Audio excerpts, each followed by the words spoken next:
Okay, alright. Here we go. I'm gonna answer all your guys' weird questions that you've been asking me.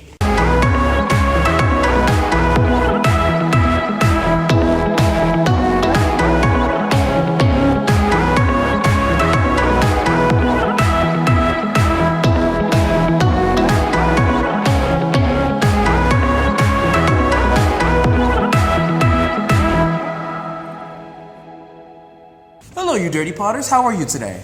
I always start the video off with asking you how you are today because I think it's very rude whenever someone just demands what they want from you. It's super rude. Like if you ever go into a fast food restaurant and they say, "Hello, sir, how are you today?" and you go, "Burrito." You're a bad person. I don't want to hang out with you. Never. So this one's just gonna be a vlog for all the people that have been asking me questions, and I figured instead of answering them individually, I would just do one larger video about all the questions you guys have been asking me. And I could only pick about 12 questions, and I put them on the sheet here because I record all my stuff on my phone. Don't judge me for recording stuff on my phone. I bought a real $300 camera, and it was crap compared to the quality I'm getting right now on this. And I realized that most of the people who are asking these questions watch my vlogs and my demos and my videos, and a lot of you guys just watch my demos to learn whatever you gotta do for that 1 week or that one time you gotta pass the class. So this video is really just for the people who are like true fans, who are honestly just watching me every single Thursday. But there's gonna be an extra video. I'm gonna let you guys on Monday for you guys. Before we get started, I wanna lay down a little bit of rules for this. Number one, I'm not gonna post anyone's name who is asking me the questions because a lot of people ask stuff anonymously on Tumblr, and then I have some good friends who ask me on Instagram, and then I have some people who just posted down below in the last video on the comment section on my video. So I don't wanna give out your names. I wanna respect everybody's privacy, but I'm gonna answer the questions as honestly as I can, although I do reserve the right to not answer any questions if I feel like it, but I will bring them up.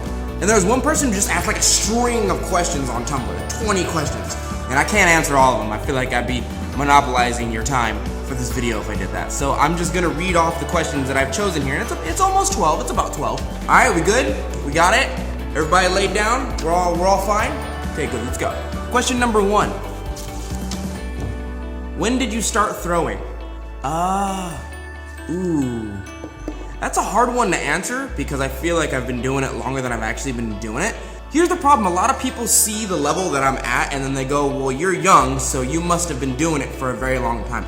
But I've only been doing it for like 5 or 6 years. What happened is I have a teacher who's an older Japanese man who's just been doing it for years and years and years and years, and his family's been doing it, and he's just amazing at it. And he was like, well, I see that you like this a lot, so I'm just gonna pour all my efforts into trying to make you good. And he sent me to a place called Alpha Fired Arts. It's here in Sacramento, technically North Highlands. And I literally took about $200 every month from my paycheck that I had, my menial paycheck, and I just poured money into that place. And I went there every single day for 5 hours a day, Monday through Friday, and in the mornings on Saturday for like 3 or 4 hours, and on Sundays, it's the only day I couldn't go. And I didn't work on Sundays anyway, so that was like my rest day.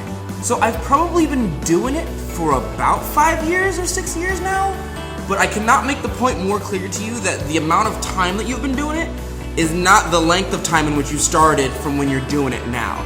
You know what I mean? Like, people are like, oh, I've been doing it for 10 years. No, you've been doing it once a week for 10 years. That guy over there has been doing it 5 times a week for 5 years. So he probably is a little bit more advanced than you if he learns how to pick it up in the old noggin. I've been a potter for 20 years.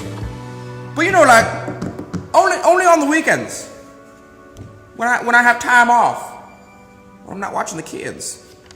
How did you start doing pottery? This one's a bit of a sad story, and I won't get too into it because I don't want to make the video too long. But essentially, I was dating somebody for like 4 years straight, and they got into a pottery class, and I was being me, and we got into a bit of a tough. It wasn't like a real argument. It was like she brought home a cup one day, and she's like, "Oh look, a cup! It's for you, because I love you." And I was like, that looks dumbass easy to make compared to what I see on the internet. She was like, it's not easy. It's actually really hard. Don't be a dick. And you know, I was at the point in my life where I was like, well, put up or shut up. And that applies to me too. I don't get to say that to people and it does not apply to me. That's a hypocrite right there. So I was like, tell you what, I'll take a pottery class. You know what I mean? And if it's really hard, I'll bow down. I'll do whatever you want. But it is within those 2 time periods of me signing up for the class and me actually going to the class that she left me and got with my best friend. Oh, I know. I can see the comments below right now, like, oh, bitch. No, we're not friends, but we're like, I got over it. I got over it real quick because I don't want to be with that kind of person anyway. No, don't write any mean comments down below. That's why I don't say nobody's name. I don't want you guys to make no comments below.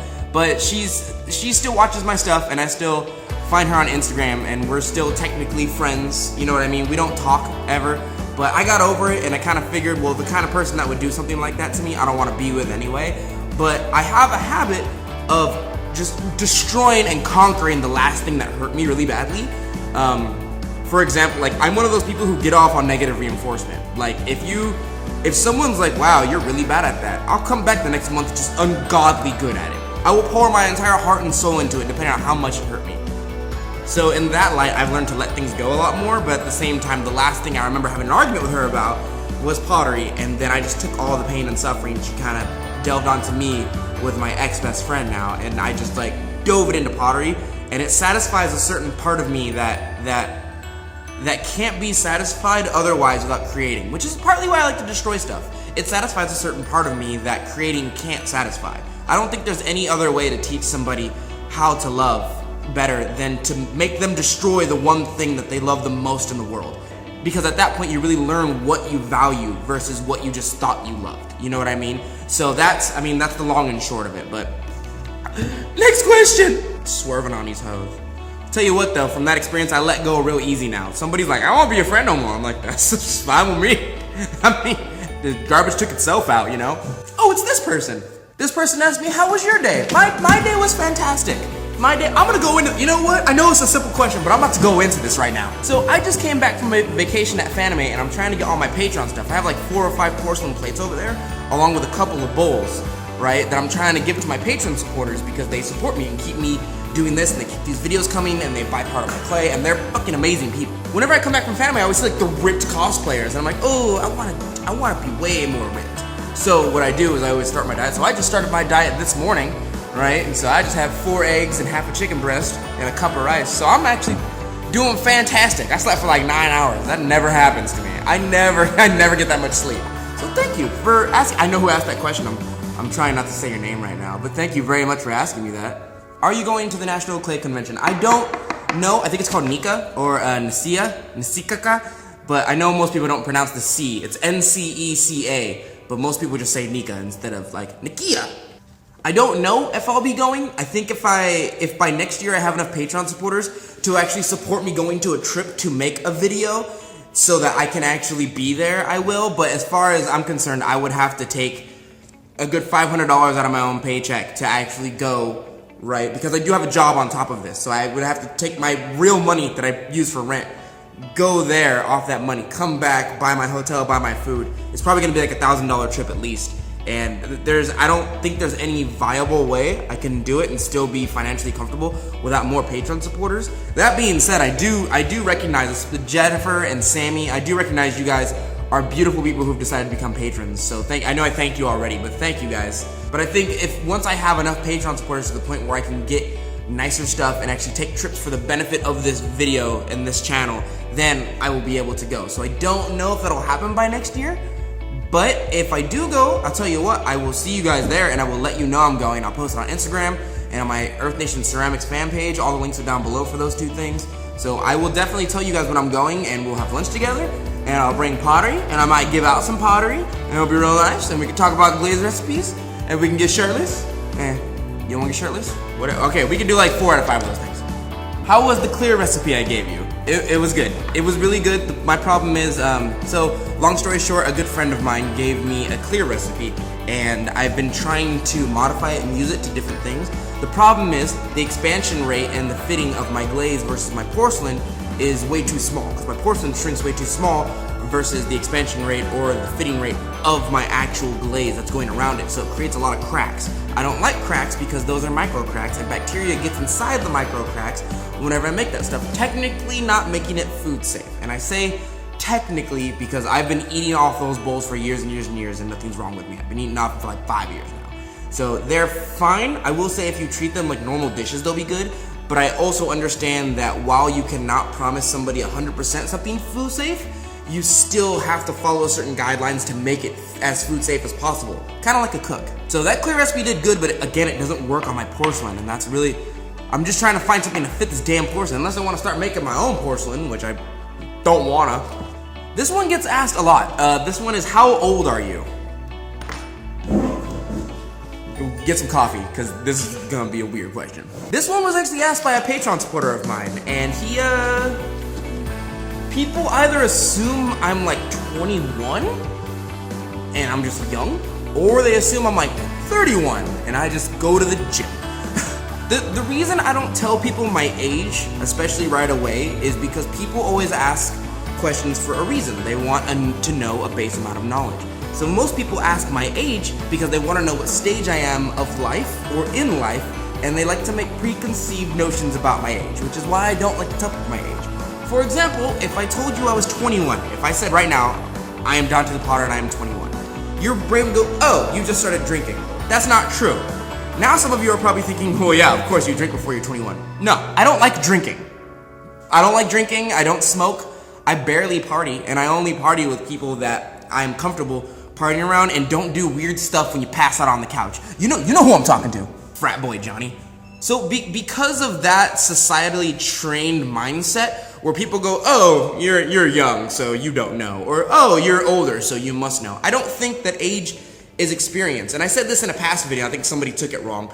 I don't think your maturity level is your age. I've met 18-year-olds who are very smart and very intelligent and very wise, and they know how to respect people. And I've also met older people around, like, I've met someone who's like 80 and who's like straight racist, and that's immature to me. You know what I mean? So that's not to say that older people are racist. That is to say that I'm making an example of your age is not your maturity level, because I know someone who is of that age and who is very immature in that fashion. You know what I mean? They don't know how to respect people. That being said, I've met plenty of young people who suck too and they're immature, but I definitely don't think your intelligence and the way you treat people and the way your knowledge base and how much you can experience in the world is based on your age. Because there's probably people right now who know less about ceramic artwork than I do right now who are older than me watching this, but there's probably also people who are older and younger who know more than I do, right? So it's really based on the person. So when I don't tell you my age, it's because I really just want you to get to know me instead of making preconceived notions about where I am in my life based on my actual age. Like, we live in the age of, I can literally pull up anything I want in the entire world on this little computer in front of me right here. So it's really weird when people are like, you must not know because of your age, or you must know because of your age. There's people who never educated themselves, and there's people who are just smart enough to look for the information at a younger age.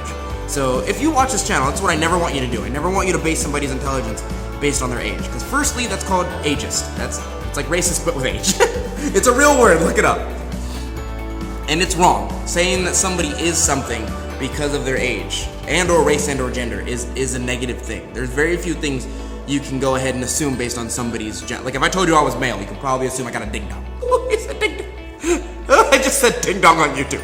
But even then, that's about it. I could just identify as male and have an accent. I can't say it. Next question. I can't say it. Next question. Didn't even tell us how old he was. He just gave us a lot of running around. He just beat around the bush. You guys really want to know? I have to think about it, because after the age of like 22, I stopped counting my age. So, because age was not important to me. It was after a certain point of maturity, it's really a number. You know what I mean? So, I think I'm either 26 or 27. I think I'm either 26 or 27, yeah. I know I can look at my license right now, but I'm not going to. I just don't feel like doing the math. Also, I'm born at the end of the year, so it's weird because people assume I'm either from the next year or the year previous, based on how you do your math, right? So, I'm either 26 or 27, I'll tell you that right now. Oh, this is a good one. I asked somebody, what do they call crochet artists? Like, because I didn't want to disrespect them. I didn't want to call them the wrong name. Most people call themselves fiber artists. This person put down hookers. I almost died when I saw that comment. In case you don't get it, people who crochet or do yarn, knitting, whatever, they have to use these hooks. It was so, I just need to sprinkle that in there. That was fucking hilarious. What is your favorite color of glaze? It's pink. My favorite color and my favorite glaze color are both pink, and they're really hard to manufacture for me because it's really hard to get a stable, non-crackly pink for me, especially in Cone 5/6 oxidation. In reduction, it turns a bit darker, so it's a little bit easier to get, simply because the oxygen isn't really there, and it makes things a little bit darker as far as tin goes and zinc goes. I understand that I could very easily, I'm sure somebody in the comments below is gonna be like, you just gotta do this. I know, you just gotta mix tin and zinc, right, to get, I know you just gotta mix tin and zinc to get pink, but what level of pink and how it melts and the transparency of it is really what I'm looking for. It's really difficult because I like hot pink mixed in with eggshell white, right? So it's almost like hot pink. In the real world, in like our third dimension, I really like hot pink. If I can find a pink sweatshirt that says pink on it from Victoria's Secret and wear that to the gym, I would. But I for some strange reason, they don't sell them in my size. I'm like 210 and they refuse. For some reason, they think every person in the world is like the skinniest person, so yeah, my favorite color of glaze and real color is pink. It used to be silver, but for some reason I just stopped liking silver, because then I was like, oh, that's pretty much chrome. Do you wax your foot rings? No, I don't wax my foot rings. I use actual wax on my pottery as decoration, but I don't do it on my foot rings, mostly because the wax will sometimes combine with the glaze and it'll make blotches, and it's harder to get wax off than it is to just wipe glaze off with a sponge, right? So most of the time I don't do that, but I do use it a lot as decoration. You guys have probably, the next batch of plates is gonna have a lot of that. So I really don't. The next demo is gonna be out. In like 2 or 3 weeks, you're gonna get a demo of me showing you guys how to use it as soon as the stuff over there comes out the kiln. It's nice and hot and I keep staring at it like it's prom night and shit, looking good. But I can't open it up because it's not time, so I gotta wait. What price do you set your bowls at? It really depends, because I should do a video on this actually. But the price at which I set my bowls at have to be paid by me. So let's assume I'm getting paid minimum wage. Let's assume I can make a bowl an hour because I'm new, right? Let's assume they're nice bowls though.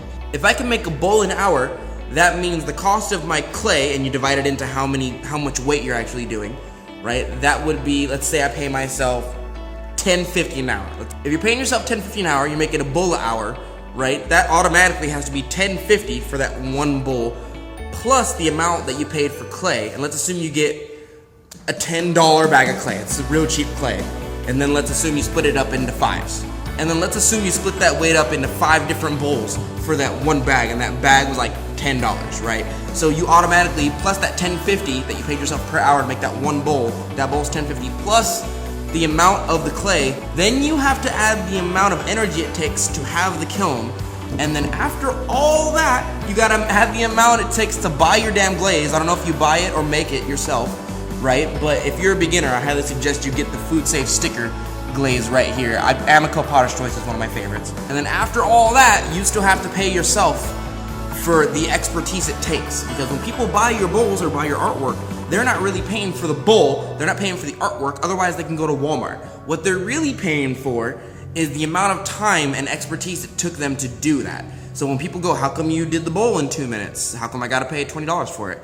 I go, because I wasted 5 years of my life learning how to make a bowl in 2 minutes. But all that being said, I don't price my bowls that way. I started off at 10, and then once they got popular, I went to 15, and I keep them around 15 to 20. But when they're really special, when they're really, really nice and they come out fantastic, I up them to almost $25 per bowl. That's just me. That's just people who are willing to pay for my art and really appreciate what I do. Most likely people who are watching this video, because there's no pottery in this. It's really just talking about pottery, and it's really just a Q&A. And that's the thing I also want to address is whenever someone goes up to a pottery show or an art show and they go up to your table like, I can get this at Walmart for $3. Why should I pay $15 for it? Why the fuck did you come to an art show if you're just gonna try and haggle us down? What kind of disrespectful shit?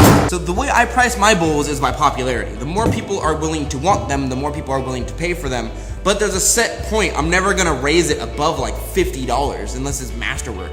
You know what I mean? So the way I price mine is really just, you get started, right? I give them out a little bit. I give them to people I like. I give them to my patrons. It depends on how nice they are. But honestly, I started at 10 when I was new, went to 15 when I was intermediate. I'm about 15 to 16 now, and I don't consider myself advanced yet. I consider myself kind of advanced-ish. I can do some advanced stuff, but I'm not advanced in every single aspect. I'm not a master. I'm still an apprentice, as the YouTube channel suggests. So at the end of the day, I'd say it's really up to you. But if you want to go over the hard facts, you need to add in how much time it took you to learn how to do this, how much time it takes you to actually do it, right? Your glaze, your kiln load, how much energy that takes, and then you have to add in your studio time, all that good stuff, packaging if you're selling it overseas. You have to add in a lot of stuff.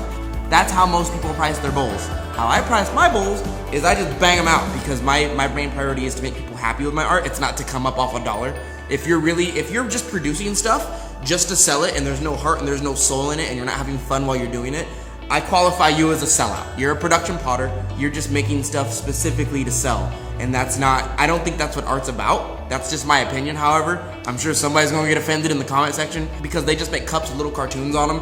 And they're like, well, I'm still a real artist. I went through mine. You're like, yeah, I understand that. But I think when you stop advancing, when you just make only cups or only bowls or you only slip cast, that's the lowest common denominator of art, because you're not doing it for art's sake, you're just doing it for money and to produce something. That's why you're called production potters. It's not why you're called artists. There's a clear difference in between the two, but that's another discussion for another time. Okay, last question. I saved this question for last specifically because it's a little bit longer and it touches on the very popular Salty Potter video that you guys all been talking about. So I think this person is just trying to jab at me. And be sneaky about it, but I will say I will answer this question to the best of my ability. And I'm not gonna be salty about it. I'm gonna try not to be salty about it. How much copper is food safe for your suspensions or your glazes?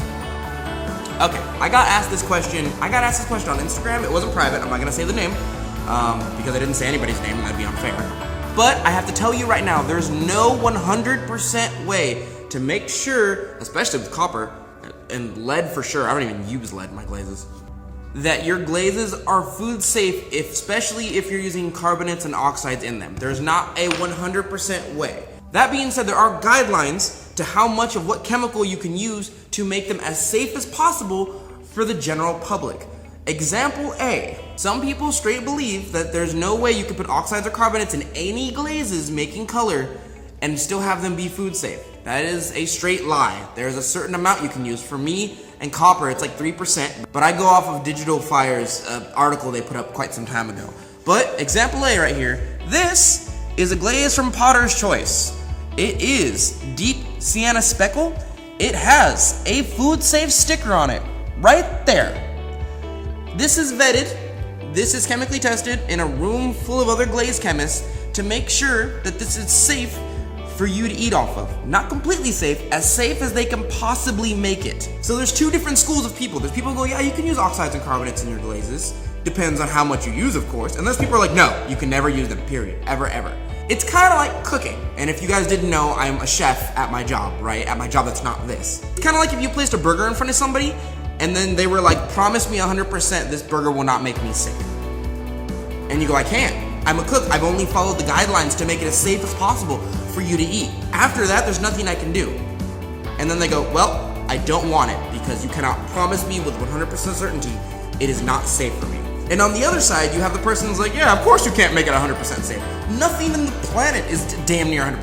The fact the sun will come up tomorrow isn't 100%. But there are safety guidelines in the amount of copper and oxides and different chemicals that you can use in your glazes before it starts essentially leaching, especially with copper, right? So for me, it's about 3%. And anything that I make over that, I use on the outside of stuff instead of on the inside, right? So that's just for me.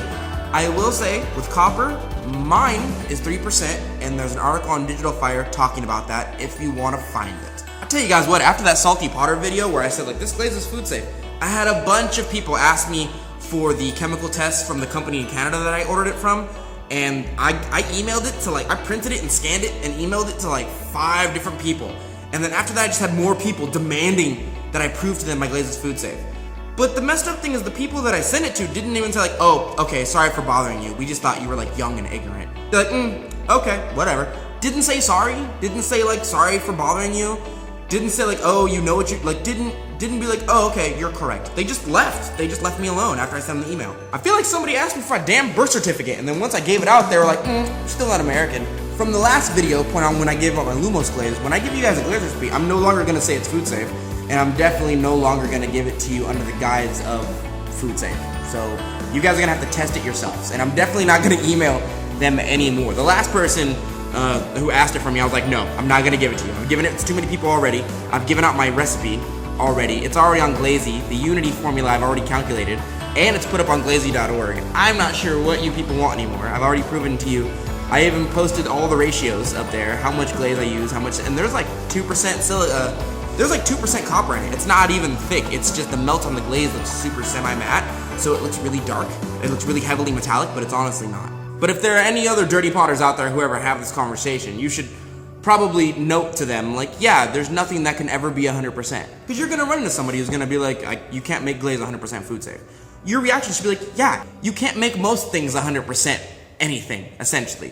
You just have to follow certain guidelines to make sure that it is safe as possible for human consumption. What really bugs me are those same people are still chomping hamburgers and like drinking Pepsi and eating candy on a daily basis and drinking like way more sugar than they should be when there's like tons and tons and tons of studies saying you really shouldn't do that. And it's directly negative for you. Do you guys need a glaze book? Do I need to send a glaze book to some people? Ooh, don't be salty, Dante. Ooh, don't be salty. Ooh, girl. Sweat off your eyebrows. Okay, well, I'm actually super sick right now. And my throat hurts a lot, and I just yelled at a camera for like an hour. So I'm gonna get going. Thank you guys, for those of you who are watching my vlogs on a habitual basis. This is probably gonna come out on a Monday just as a special treat for you guys. And I'm most likely gonna upload this to Patreon first, because I feel like my Patreon supporters should get something first, right? So, by the way, for all my Patreon supporters who are waiting for their plates and their bowls and their cups, I'm gonna send them all in a couple weeks. I'm gonna send them all at once so I don't have to make multiple trips, which is why it's taking me like 3 different weeks. But just hold on, right? Because I'm gonna send a bunch of stuff. And if you follow my Instagram and my Facebook, you will see when I send them. So thank you guys so much. I actually really appreciate the fact that some of you guys want to see these questions. You guys are asking, but I love questions. I love when you put it in the comments. I love when you put it on my Instagram. I haven't given anybody my Tumblr, but there's some people who know about my Tumblr, and I only have like 90 followers on that, so it's a lot easier to contact me there. So thank you guys so much for joining me. If you want to see my Instagram or my Facebook or get that exclusive content on Patreon, the links are all down below. You can win some cool art there as well. I love your dirty putter faces, and I'll see you next week.